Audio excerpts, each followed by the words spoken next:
Vambora. Olá, pessoal.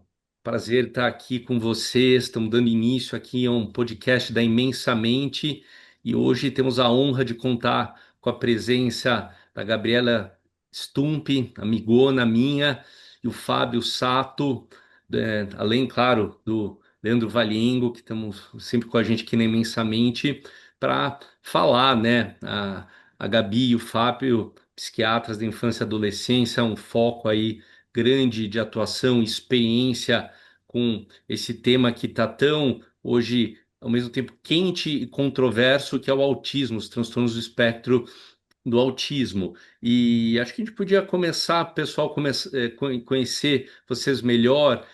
Quer falar um pouquinho, Gabi, Fábio, da trajetória de vocês brevemente, né? Como que vocês, né, foram, né, cada vez, né, desenvolvendo essa expertise. Gabi, eu sei que, poxa, lá atrás já ajudou até a desenvolver os projetos, né, públicos mesmo de assistência ao autismo.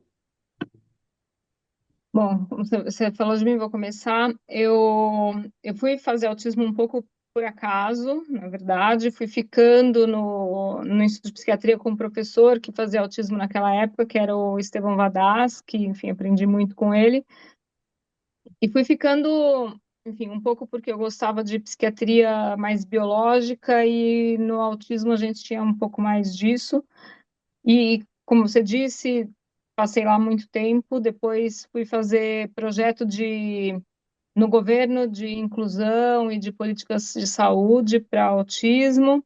Fiquei um tempo fora do HC, depois voltei para o HC, no ambulatório de autismo, onde eu sou supervisora, e o Fábio também, é de onde a gente, enfim, se conheceu e se aproximou.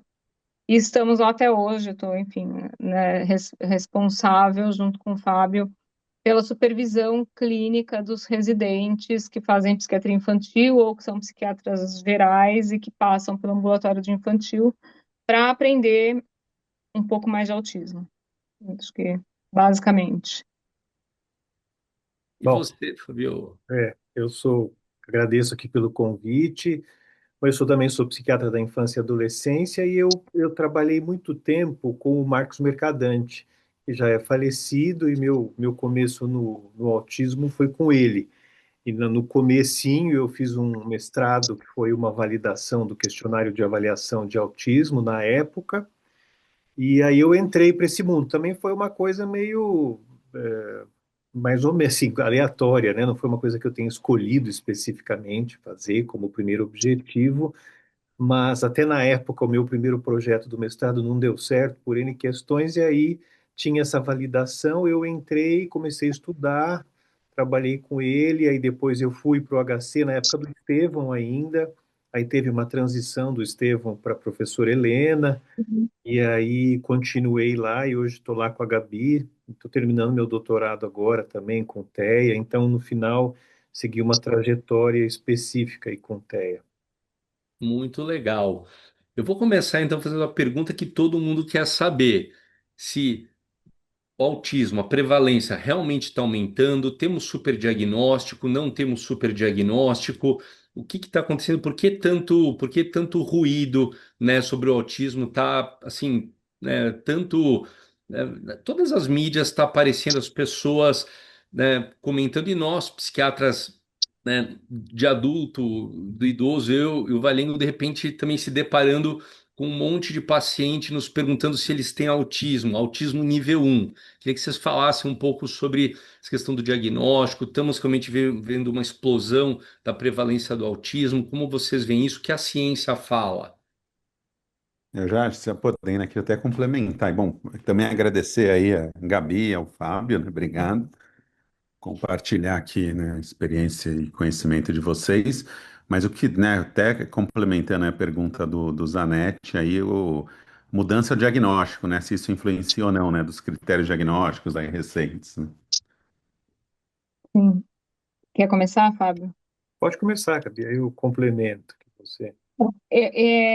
Eu acho que existe uma questão, né, como você falou, Valengo, da mudança de critérios diagnósticos, sim, a hora que a gente passa, né, de critérios categoriais para critérios dimensionais, A gente tem aí um aumento, uma ampliação, e eu acho que a gente tem, né, quais são as bordas ali do diagnóstico que fazem parte ou não fazem parte do TEA.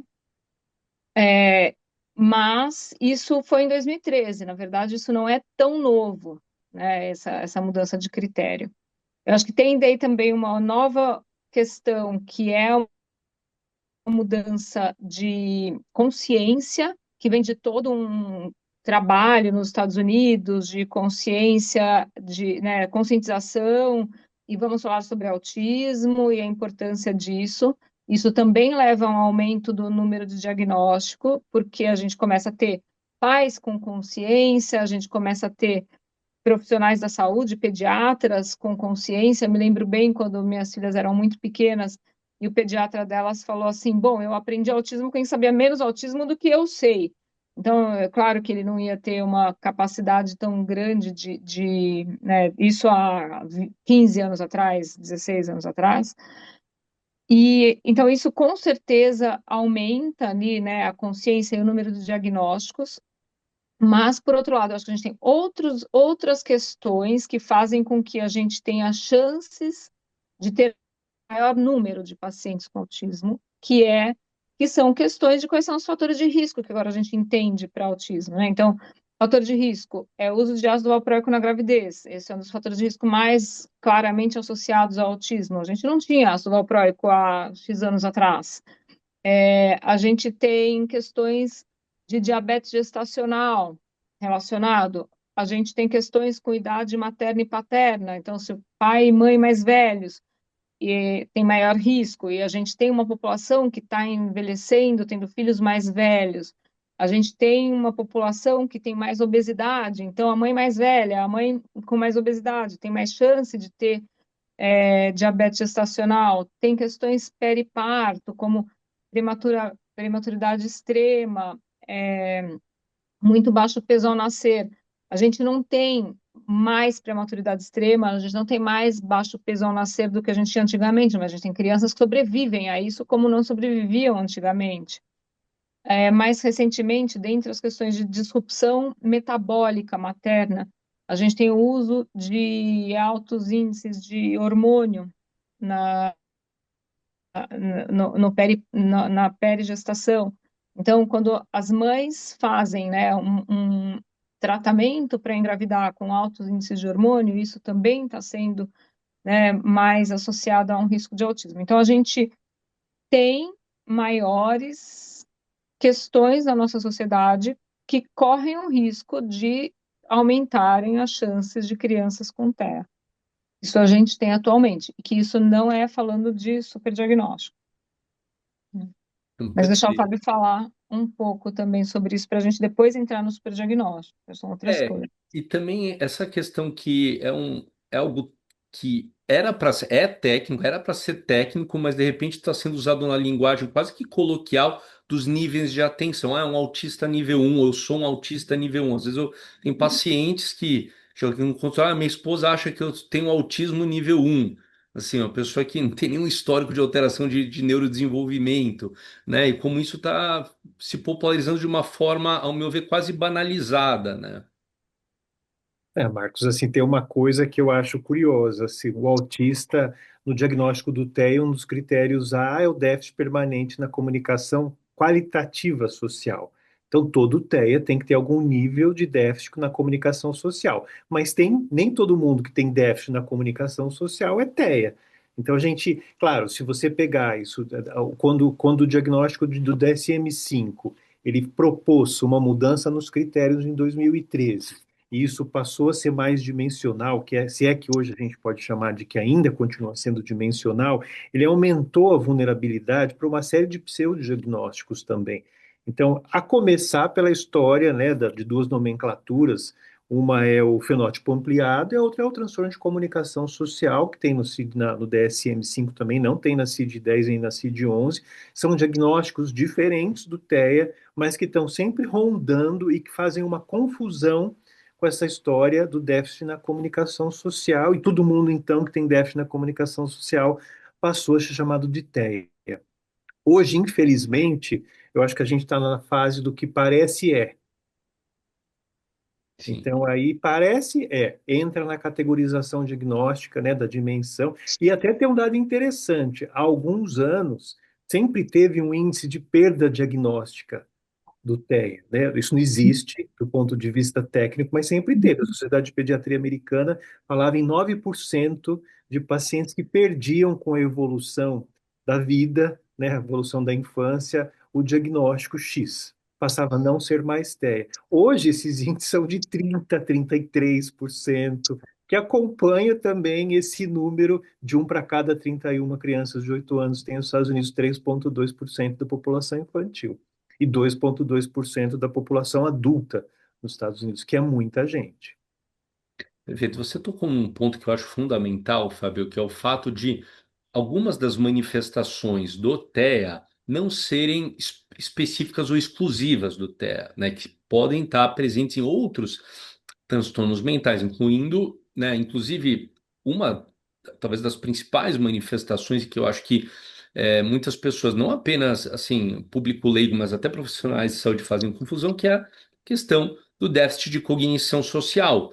Porque eu vejo também muito hoje pacientes ou pessoas que chegam até mim buscando um tipo de ajuda, tendo feito, às vezes, por iniciativa própria, tendo buscado por iniciativa própria algum neuropsicólogo para fazer uma testagem neuropsicológica e que vem lá uma sugestão de TEA nível 1, simplesmente porque a pessoa pontuou mal, pontuou menos em algum teste de cognição social. Mas, de novo, né, a cognição social, igual você bem pontuou, né, prejuízos de cognição social não são exclusividade do autismo, e isso é algo que eu fico um pouco, honestamente, fico surpreso que muitos colegas da área da saúde mental, como psicólogos, tenham dificuldade de entender isso em um princípio tão básico para mim de diagnóstico psiquiátrico.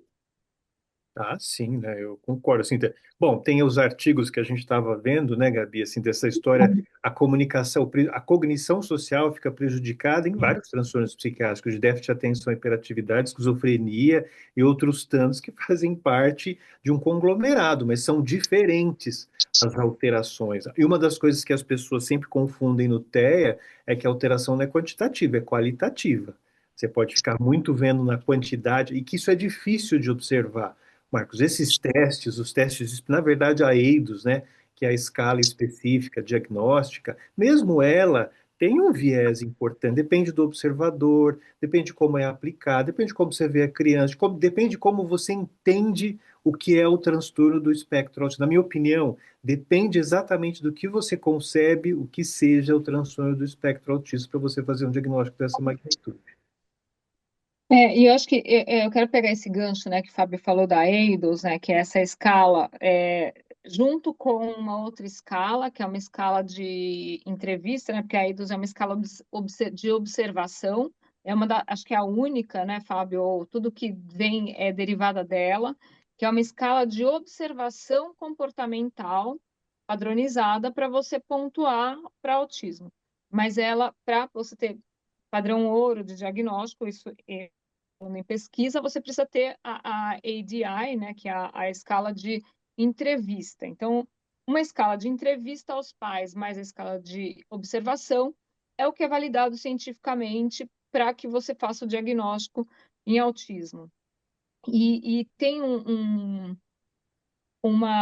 artigo de editorial de um dos maiores pesquisadores epidemiologistas em autismo, que é o Fonbon, que é um canadense, e que é muito interessante, porque nesse artigo ele fala justamente sobre essa questão de excesso de diagnóstico, e ele pontua que, segundo ele, dentro ali das questões né, dos parâmetros, ele acha que o diagnóstico em si não tem um aumento para muito além de 1%, o que já é muito maior do que o que a gente achava quando a gente tinha lá as categorias, mas se a gente for pensar na dimensão, 1% talvez abarque ali mais ou menos o que a gente tem de fato de diagnóstico dentro do transtorno do espectro autista.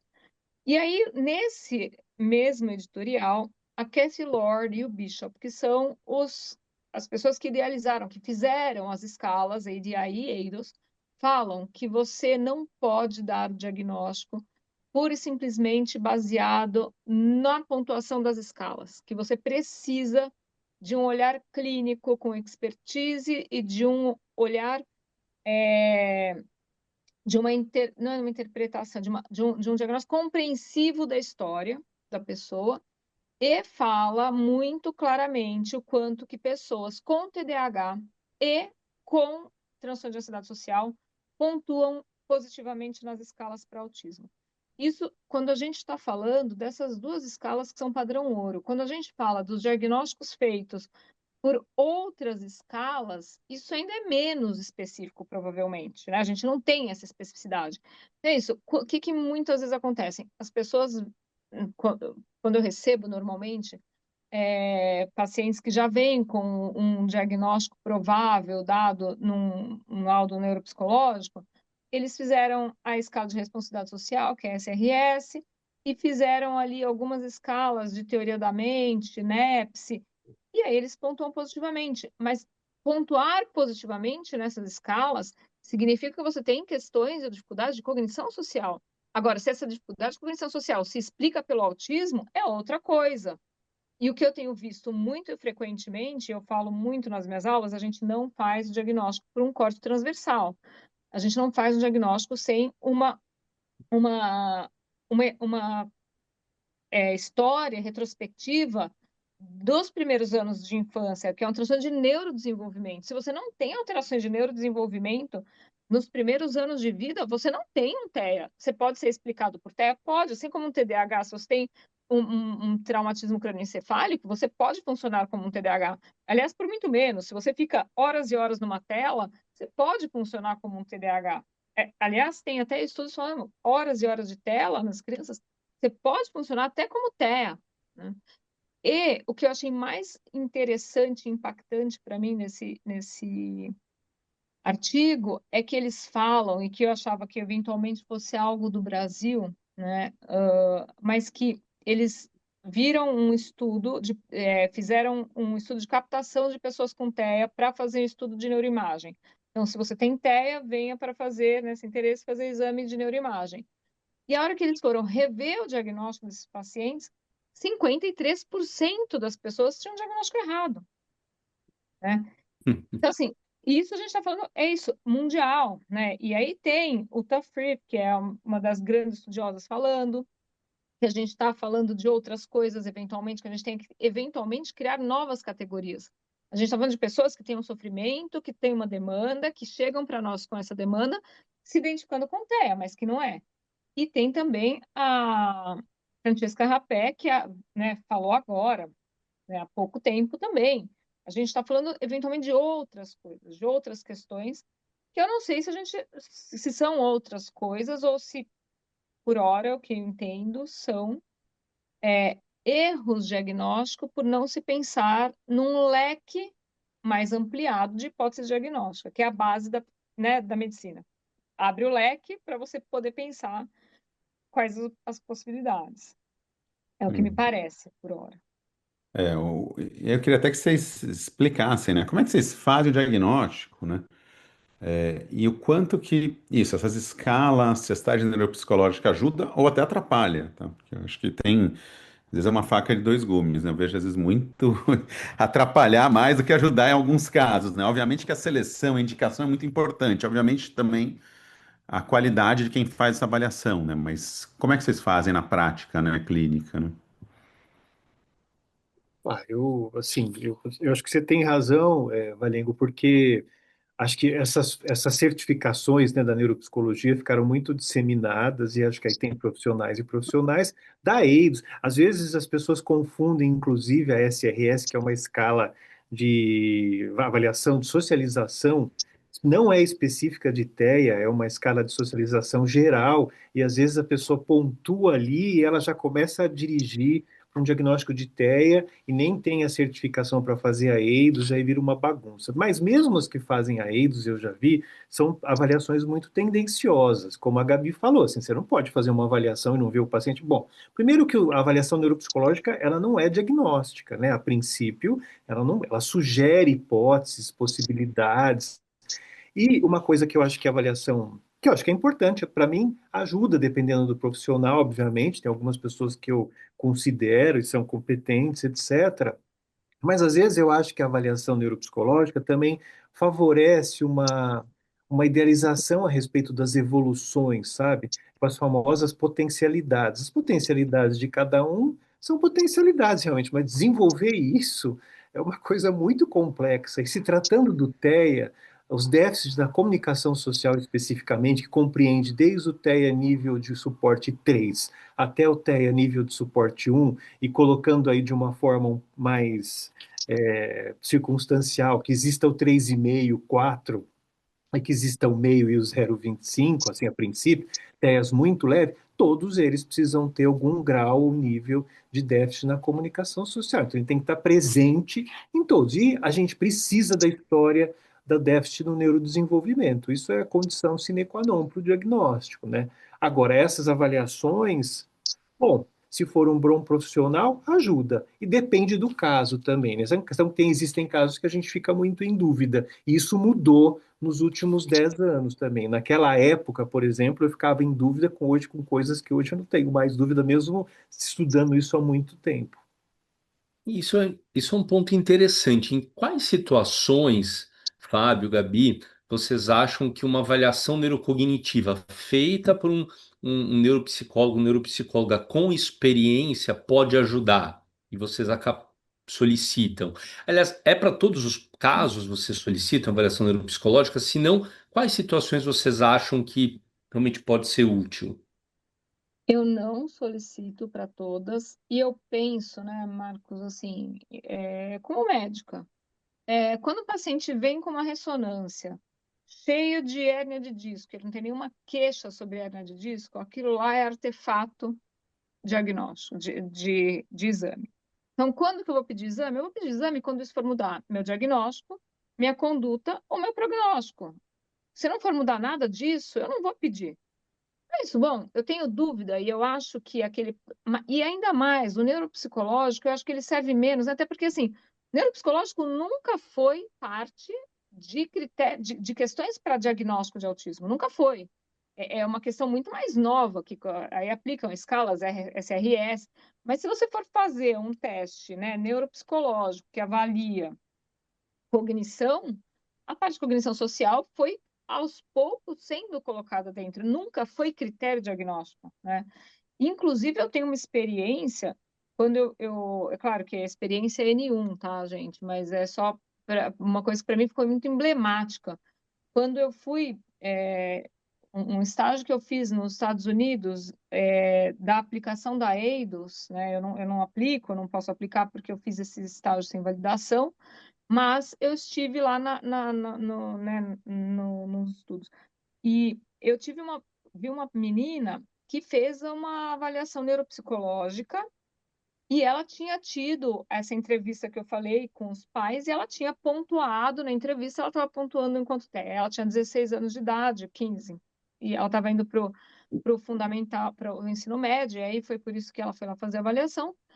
E aí eu vi a aplicação, eu não vi a aplicação da EIDOS, eu não sabia, eu vi a aplicação do neuropsicológico. A menina, eu olhava para a menina, eu falava assim, gente, pelo amor de Deus, o que essa menina está fazendo aqui? Essa menina não é até nem aqui nem em lugar nenhum, né? Porque para mim ela tinha ela esperava o feedback da pessoa que estava fazendo o teste com ela ficava o tempo inteiro ali monitorando e olhando o que que a outra pessoa estava esperando dela.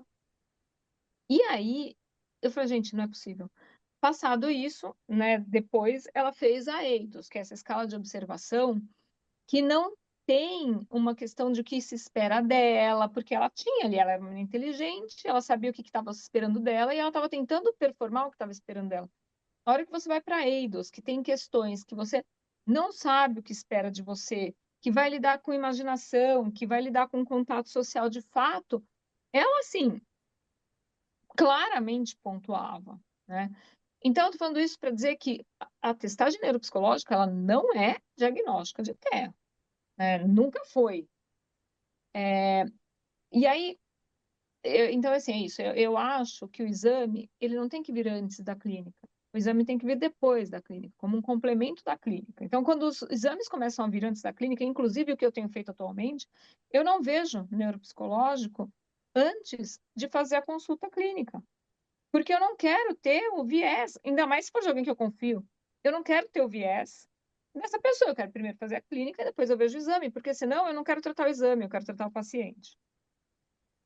E é uma coisa que você perguntou, né, que eu acho importante, e que o Fábio e eu, nós somos, né, responsáveis por formação de alunos e de médicos que vão lidar com isso. E eu tenho muito tentado olhar e entender o que mais facilmente discrimina pessoas com TEA e não TEA, até pensando no masking, até pensando naquela questão de o quanto que no critério diagnóstico de autismo, se você não tem tantas características porque você teve intervenção, isso não tira o diagnóstico. Bom, o que vai diferenciar um paciente que teve muito tempo de intervenção e está muito bem? E aí, para mim, tem uma coisa muito clara, que são as questões da comunicação não verbal. É o que, para mim, tem sido mais discriminativo do que eterno até. Porque a hora que a gente está aqui conversando e vocês fazem uma mudança de expressão facial por conta de algo que eu falo, isso é algo muito automático, muito rápido.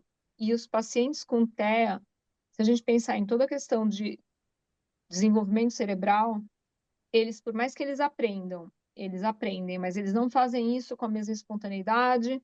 A modulação da prosódia, né? Então, do tom de voz, eles, por mais que aprendam, eles não fazem isso com a mesma espontaneidade, com a mesma velocidade.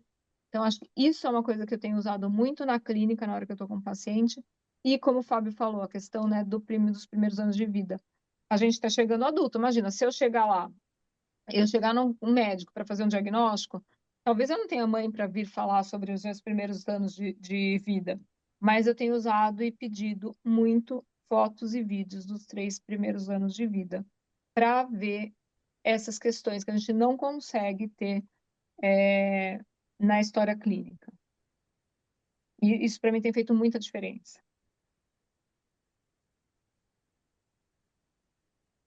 Fábio, você complementaria o que a Gabi falou? Eu estava pensando aqui tem uma confusão além, Marcos, que aí é o que eu estudo especificamente, que é a história das comorbidades que envolvem o TEA, assim, que eu acho que essa confusão do diagnóstico e também, por exemplo, do diagnóstico das comorbidades é a mesma coisa de você pegar a CBCL, não sei se vocês conhecem esse inventário para a gente ver exatamente as comorbidades dos pacientes na infância. Ela é uma escala enorme, super prolixa, mas é o que a gente usa na pesquisa. Mas é a mesma coisa de você pegar aquilo, dar um dado específico das comorbidades e você achar que a criança tem aquelas comorbidades que saem ali naqueles resultados, né? Esse índice das comorbidades no TEA muda assim ano a ano e vem reduzindo. Isso que eu acho interessante.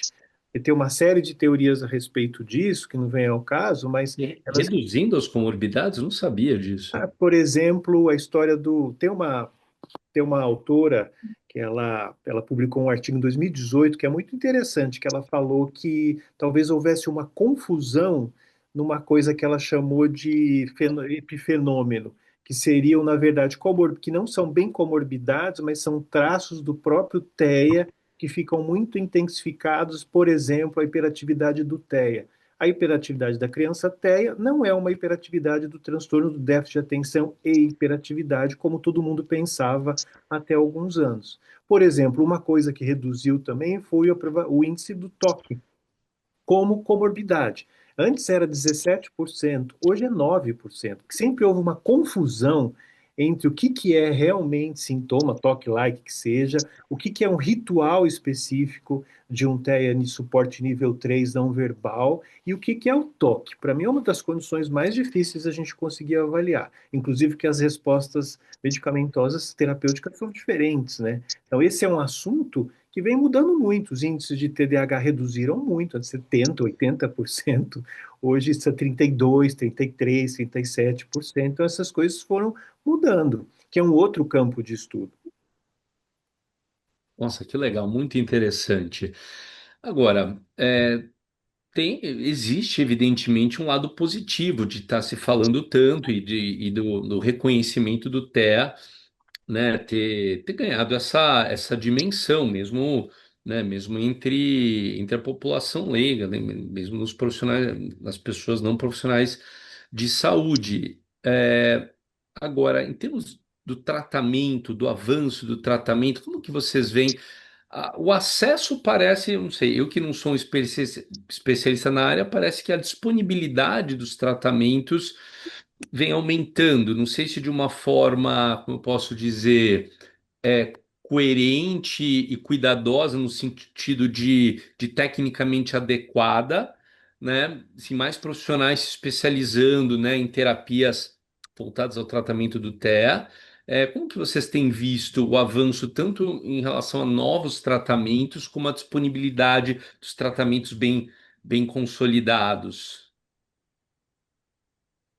Bom, eu começo, Gabi, você. Pode falar. Ó, a grande janela de intervenção, Marcos e Valengo, é nos primeiros 1.000 dias, da concepção até os 24 meses ou do nascimento até os 36 meses. Essa é a grande janela de intervenção. Acredito que poucas, talvez uma minoria exata das famílias conseguem fazer uma intervenção psicológica, né, multiprofissional nesse período, principalmente fono, por exemplo, né, ou terapêutica psicológica com ABA, etc. Agora, se você fala o acesso público, eu diria que é minúsculo.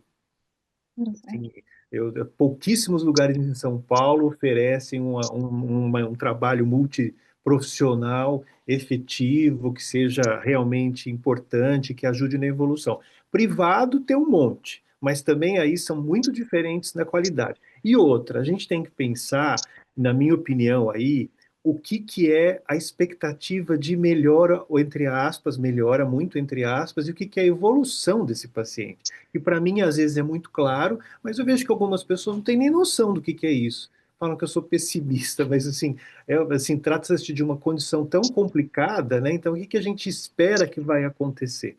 Hoje, na minha opinião, a gente estuda muito para saber essa diferenciação da heterogeneidade clínica dos quadros, além de suporte nível 1, nível 2 e nível 3, e o nível de autonomia que esses pacientes vão adquirir na vida. Que aí, se vai ter amigos, se não vai ter, essa questão social, para mim, ficou em segundo plano. Ele precisa ser instrumentalizado, agora ele precisa ser autônomo, precisa pegar o ônibus, dirigir, saber mexer com o dinheiro dele. Se vai casar ou se não vai casar, aí para mim é questão de cunho pessoal. Você entendeu? Agora o resto precisa saber fazer, que é autonomia de vida diária para todos nós. Então, para mim, todos os esforços terapêuticos seriam para promover uma autonomia o máximo possível na vida dessa criança, do adolescente, desse adulto. Tá, mas intervenções feitas fora dessa janela dos primeiros 1.000 dias, Ah, tecnicamente teria menos eficácia. Assim, isso é relativo, né? Isso é dado de pesquisa. E na sua experiência, Fábio e Gabi, o que que vocês veem?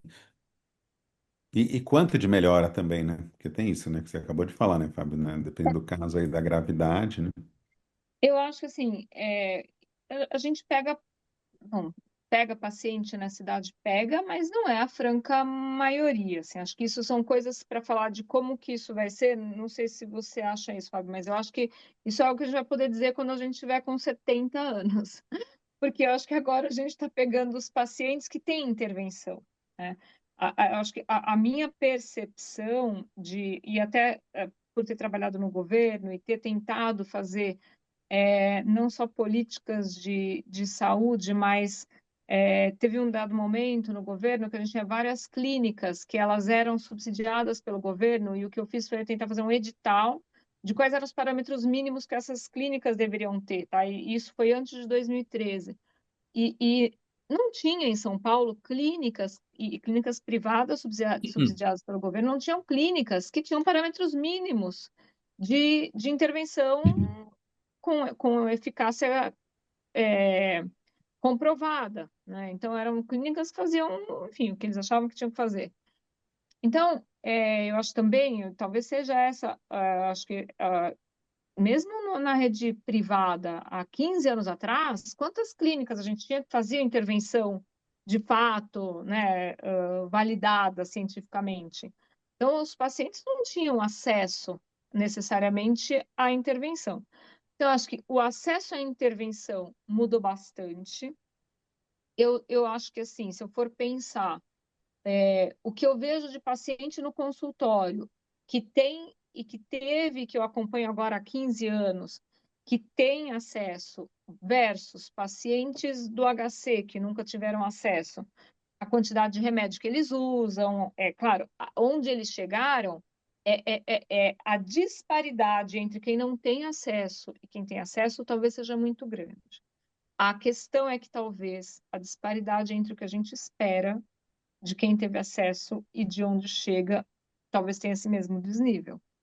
Então, assim, acho que a gente fala, é verdade, melhora muito, mas não entendo, eu e o Fábio, a gente discute muito isso. Um paciente que tem acesso às melhores terapias, que era. Eu já vi paciente que era claramente TEA nível 2 de suporte e agora é TEA nível 1 de suporte, mas ele é claramente TEA. Ninguém se equivoca ao conversar com ele.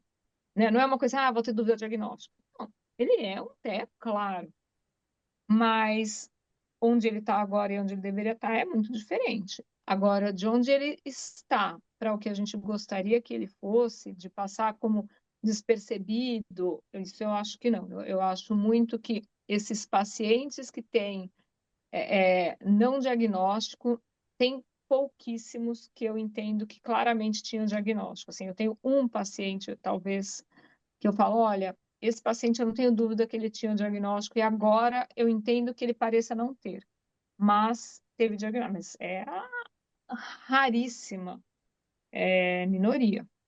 Então, onde a gente mudou pouco, eu acho que a gente evoluiu muito pouco, e a gente evoluiu muito em compreensão, a gente evoluiu muito em neurociência, mas a gente evoluiu muito pouco em intervenção. Mas daí na experiência de vocês, e você, Gabi, que eu vejo, sabe, pensando fora da caixa, indo estudar metabolômica, microbioma intestinal, né? O quanto você vê que, para além dos tratamentos mais tradicionais, o quanto você vê um benefício, o quanto isso você vê uma diferença, e então, o que na prática você vê que faz diferença, que faz sentido de oferecer para os pacientes? Eu acho que essas coisas fazem muito sentido e eu fui estudar isso justamente pelo meu incômodo de estar, né, na época, agora estamos aqui, acho que 22 anos formados, 23, mas na época, 15 anos formada e falando a mesma coisa, né? Vem uma mãe com autismo e o que que eu falo? Eu falo, faz aba, faz TO, faz é, fono e dá risperidona. Eu falei, gente, eu não aguento mais falar isso, né? Falo para todo mundo, praticamente. E aí, por isso que eu fui estudar essas coisas diferentes. Eu acho que tudo isso faz muito sentido do ponto de vista, quando eu vou pensar em neurofisiologia, quando eu vou pensar em tudo o que a gente está entendendo, que são as questões, né, que tem de alteração no autismo. Mas eu ainda acho que isso é uma coisa que a gente precisa começar a ver muito antes. É isso, como disse o Fábio, nos primeiros 1000 dias de vida. Então, quando eu acredito nisso, eu vejo melhoras de pacientes, inclusive com o uso de canabidiol, eu vejo melhora, mas o que eu acho que a gente está conseguindo eventualmente fazer agora é você melhorar status metabólico, status de imunológico, de neuroinflamação, para que o neurodesenvolvimento, a partir daquele momento em que a gente começa a fazer a intervenção, tenha melhores parâmetros para continuar o desenvolvimento. Mas tudo que aconteceu antes, a gente não tem o que fazer. Né? E digo mais, quando a gente vai ver, né, estudos que mostram, quando começam as alterações né, do neurodesenvolvimento, remonta às 9 semanas, 8, 9 semanas de gestação, né, Fábio? Então, assim, tem coisas que são muito anteriores a isso. Eu acredito nisso como uma via de intervenção? Acredito muito, mas a gente está muito engatinhando. E é isso. O que a gente está fazendo agora é minimização de danos. A gente não está fazendo nada para antes disso, porque a gente já tem uma criança com 5 anos, que seja, que é pequena até. A gente vai melhorar o status metabólico para que o imunológico, para que o neurodesenvolvimento seja melhor a partir daí. Mas e do 0 ao 5? Então, eu acho interessante, mas é ainda muito restrito. Agora, o quanto vocês veem, né, as sociedades mais sérias de autismo já abraçando, por exemplo, nos Estados Unidos eu vejo, inclusive nas grandes universidades, uma aceitação, até uma incorporação muito maior do que no Brasil, né, do que se chama medicina funcional, que aqui no Brasil os médicos tradicionais ainda vêm com muito preconceito, acham que, né, mas de você pensar de uma forma. A medicina tradicional eu faria a seguinte dualidade. A medicina tradicional ela ficou muito presa na medicina baseada em evidências, que é o que nós vivemos lá, o boom na época da nossa formação médica. E não que não tenha o seu valor, é óbvio que tem o seu valor, mas também tem os seus vieses, as suas limitações. Mas a medicina baseada em evidências, ela praticamente propõe um abandono, né, de qualquer coisa relacionada a mecanismos fisiopatológicos, né? Por exemplo, o médico não tem que se preocupar, tem que só se preocupar com o resultado de estudos clínicos bem desenhados, mas a questão é que as hipóteses para se gerar esses estudos clínicos vêm justamente também do raciocínio fisiopatológico. E para um paciente que não responde a nada e que não lê as diretrizes, você vai fazer o quê? Você vai fingir que não existem mecanismos fisiopatológicos, que é o que daí já propõe essa ampliação do olhar na medicina funcional e que você tem departamentos de medicina funcional nas grandes universidades americanas, né? Mas aqui no Brasil, pelo menos eu não sei se no meio da psiquiatria da infância, nas sociedades de autismo, vocês veem algo um pouco diferente. Eu Vou ia para deixar você você. falar, Fábio. É, eu não vejo nada Não, disso. também não. Não tem nada. Eu acho que o que tem, eu também acho que não tem nada diferente. Me assusta até hoje, eu falo isso, porque, né, no ambulatório eu dou aula de sistema endocannabinoide, né, o intuito não é dar aula para que as pessoas prescrevam canabidiol, mas que elas entendam a existência do sistema endocannabinoide, e eu fico abismada enquanto isso ainda não está colocado no currículo de psiquiatria. Eu não estou falando sobre prescrever canabidiol, estou falando sobre um sistema que modula Fisiológico. todos os outros sistemas que nós estudamos. E isso não está contemplado na, na psiquiatria. Não vou nem falar da escola da medicina. Na psiquiatria isso não está contemplado. Então, acho que, assim, mas tem uma coisa para mim muito interessante, que para mim não tem ninguém mais estudioso de autismo do que uma mãe e um pai de autismo. Então, são pessoas que nos trazem coisas no dia a dia e as novidades. Eu não acho que eles têm, enquanto uma sociedade organizada, essas buscas, mas individualmente eles têm muitas buscas. E isso é o que me fez muito estudar. Quando eu fui estudar canabidiol, foi muito por conta disso. Porque são, acho que as mães que mais, mães, porque normalmente são mães que estão lá, né, na consulta com a gente, que mais me desafiam, me trazendo coisas novas e perguntas diferentes. Coisas, e aí eu volto à sua pergunta sobre a questão da metabolômica, da microbiota intestinal. É, desde sempre essas mães trazem isso, né? E eu já tive muitas brigas, né? Enfim, discussões com mães que querem algo milagroso, né? Que querem algo, que ouvem coisas. Ah, mas agora tem o estudo X. Ah, agora fizeram neurônio de autista em placa de Petri. E elas trazem isso para a gente. Eu sempre fui muito cética, né? Falando para elas, olha, bom, ok, né? Neurônio em placa de Petri versus algo, né, que a gente possa fazer por uma pessoa, nem pelo seu filho, porque até pelo seu filho vai ser quando tiver 50 anos, mas para uma pessoa é muito distante. Agora eu acho, por outro lado, pela primeira vez eu entendo que questões como metabolômica, microbiota intestinal, questões eventualmente de neuromodulação passam a fazer sentido dentro do que a gente conhece de fisiopatologia do autismo atualmente. E agora, se a gente pegar, voltando um pouco essa condição de o que evolui, né, como é que é melhora, comunicação social é um grande desafio. Acho que por todas as intervenções, até terapêuticas medicamentosas, etc., esse é o grande ponto que é difícil. E o que melhoram, às vezes, são os comportamentos, etc., ficam mais adaptados e que isso busca essa autonomia. Melhorou muito, ou teve um avanço na comunicação social, a chance de não ser TEA é bem alta. Porque, infelizmente, não é isso que a gente vê no dia a dia. É, a pessoa tem uma adaptabilidade, mas, assim, as questões da comunicação social, elas permanecem. Esse é o âmago da história, né? E Sim. vocês veem alguma coisa de desenvolvimento em diagnóstico, né? Vão ter alguma propedêutica para ajudar, uma propedêutica armada no futuro? Alguma coisa que está surgindo? Nada. Psiquiatria é sempre difícil isso, né? Mas Sabe uma coisa que isso evoluiu, é assim, eu não sei se vocês veem, né, mas a história da inclusão passou de ser uma coisa teórica ou meio mercadológica para uma coisa real e com direito, né? O TEA-PCD já há bastante tempo. Eu diria que o TEA hoje é um dos transtornos do neurodesenvolvimento, acho que talvez o transtorno de neurodesenvolvimento que tem mais base legal, com direitos fornecidos, etc. Hoje a gente já passou da fase da escola, né, do ensino médio, e a gente está nas faculdades. Então, o acesso às faculdades, como que isso faz, como é que o núcleo das faculdades dos alunos lá faz as adaptações, hoje é uma coisa vigente e real.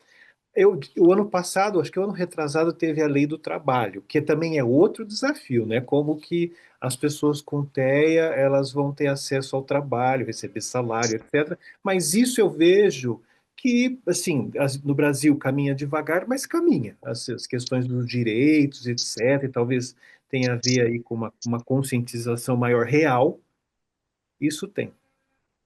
Agora, por exemplo, né, pensando numa terapia para um indivíduo, uma pessoa com TEA que não, assim, não tem uma deficiência intelectual, tem um bom desempenho intelectual, mas tem essa dificuldade de comunicação social que vai gerar uma série também aí de dificuldades, do desenvolvimento de habilidades sociais na adolescência, né? E aí de adaptação.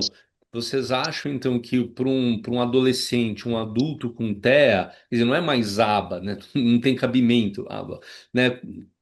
Qual que seria o foco da terapia, de uma abordagem terapêutica para um adolescente, para um adulto que tem uma capacidade de funcionalidade, mas em que essa comunicação social e o prejuízo do desenvolvimento de habilidades sociais por conta dessa dificuldade, né, ainda, né, representam barreiras para a inserção dessa pessoa?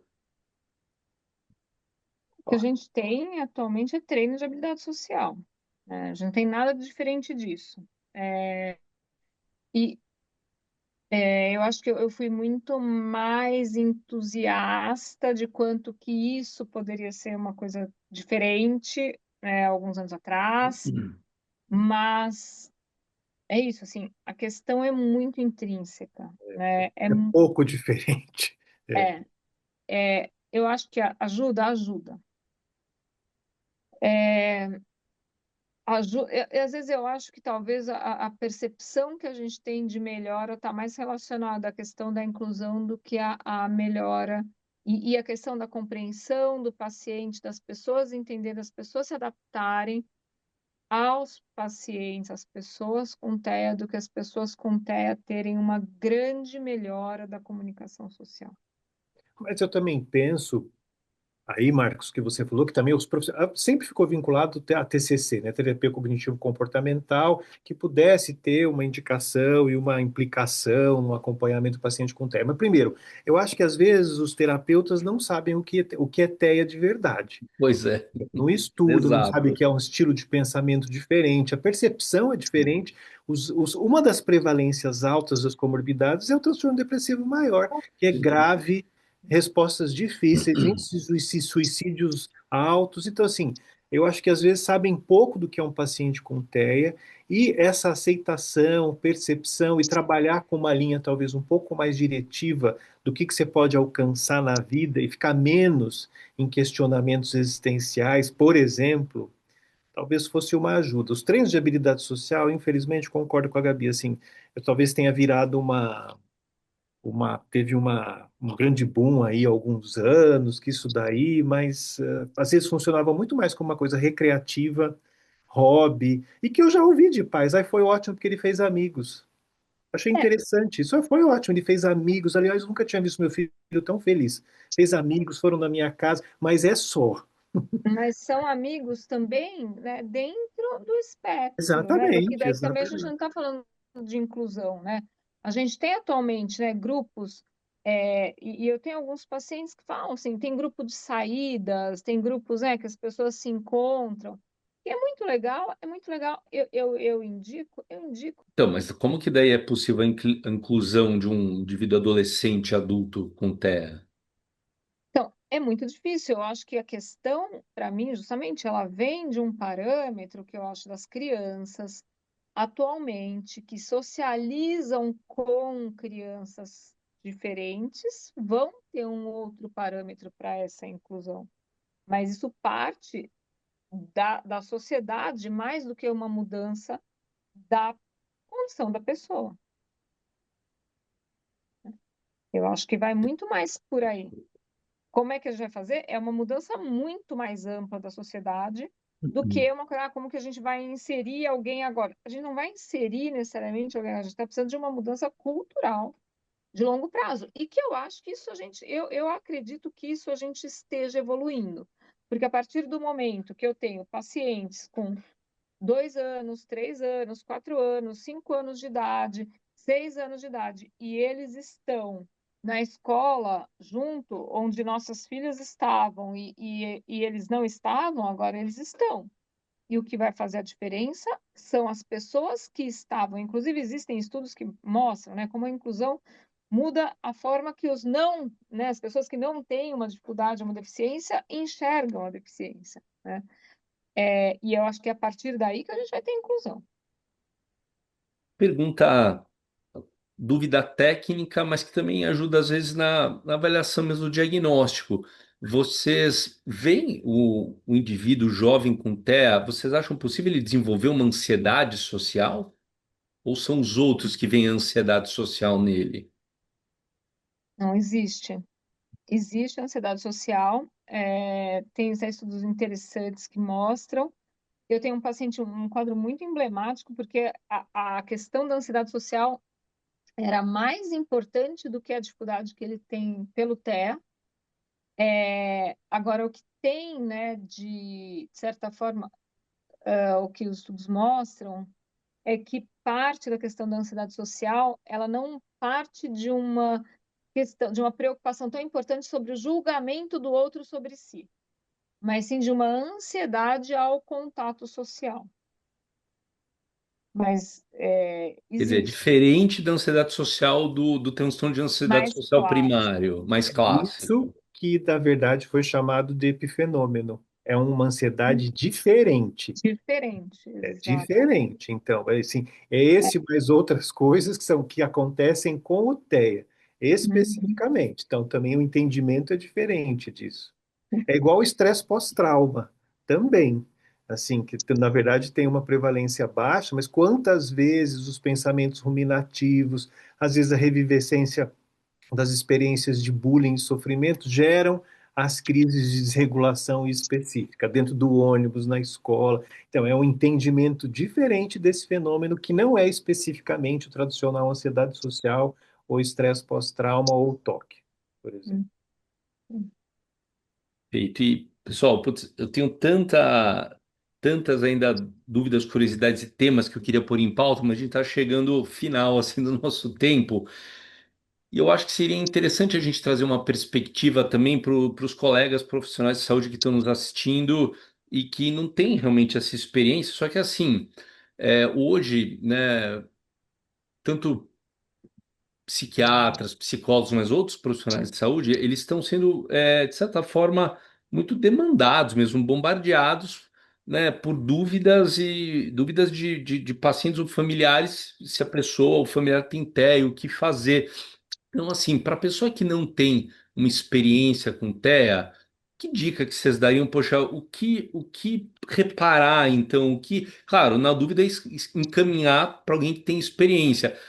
O duro é assim achar essas pessoas, porque como vocês bem notaram, apesar de toda, né, todo se falar mais, de toda aceitação e reconhecimento do diagnóstico, pessoas que realmente têm uma bagagem, uma experiência ainda não são tantas como a gente gostaria, principalmente no SUS, né? Então, o que o colega que não tem experiência, que dia que vocês dariam isso para ele reconhecer que assim, falando, né? Não déficit de comunicação social, tá? Mas como alguém que não tem tanta experiência pode reconhecer, começar a reconhecer, o que ele tem que reparar para reconhecer um déficit de comunicação social, assim, numa conversa? Quer falar, Fábio? Estou pensando aqui.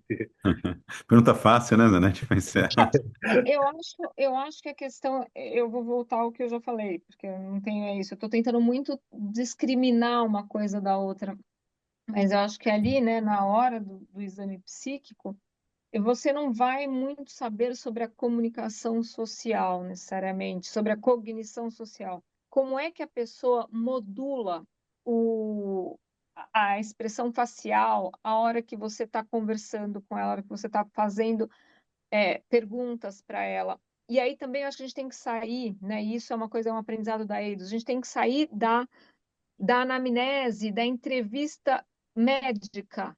A entrevista médica pressupõe que você faça perguntas e a pessoa te responda perguntas. Que você dê para o outro a abertura para mostrar a expressão de surpresa, para se interessar por você. Então, o que é uma das questões? Um TEA, ele pode muito bem falar muito sobre uma coisa e muito bem, mas ele não se interessa por você. Então, dar espaço para que ele demonstre se ele se interessa por você ou não. Dar espaço para fazer piadas, para fazer coisas que você vai tentar olhar para a ressonância afetiva dessa pessoa, para como essa pessoa modula a expressão facial. Prestar muita atenção, eu acho, quando você faz perguntas né, e que tem aí tons afetivos diferentes, como que essa pessoa é, tem uma modulação, uma ressonância. A hora que eu falo ressonância afetiva é olhar para a expressão facial. Expressão facial, e eu vou dar um exemplo aqui. Um paciente com TEA pode aprender a demonstrar surpresa ou interesse, vamos dizer, sobre uma colocação que você faz. E aí ele vai fazer algo que é pelo aprendizado cognitivo. Então ele vai fazer assim: ah, mesmo? Então, assim, tem um gap, tem uma artificialidade. Diferente de mesmo, né? Que é aquele negócio que vem espontâneo, em frações de milissegundos. Por quê? Se a gente, e isso que eu também entendo, se a gente for pensar que existem alterações de conectividade cerebral, por mais que você tente ensinar, por mais que você faça treino, a conectividade cerebral não faz com que isso seja espontâneo, rápido, em milissegundos.